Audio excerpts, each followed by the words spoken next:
Sa Ilocos Sur naman, hindi na rin gaanong dama ang hagupit ng bagyong Lando pero sa mga kalsada bakas ang pinsalang iniwan ito.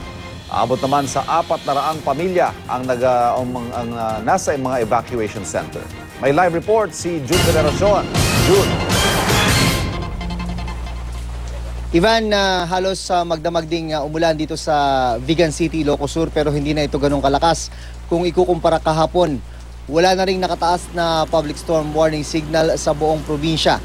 Sa kasagsagan ng bagyong Lando ay umabot sa number 3 ang public storm warning signal dito. Pero ang pinakamalakas talaga na paramdam ng bagyo ay kahapon. Marami rin mga puno ang nagtumbahan makaraang hampasin ng malalakas na hangin. Nagkalat ang mga dahon at sanga sa kalsada pero mabilis din namang nalinis ang mga ito. Nasa 400 pamilya ang apektado ng bagyong Lando dito. Pansamantala silang dinala sa mga evacuation center. Magkakaroon muna ng assessment ang PDRRMC para malaman kung kailan sila pababalikin sa kanilang mga bahay. Karamihan kasi sa mga nagsilikas ay nakatira sa mga landslide-prone areas na nasa paanan ng bundok. Pero sa pangkalahatan, sabi ng PDRRMC, hindi naman naging malaki ang epekto sa Ilocos Sur ng bagyong Lando.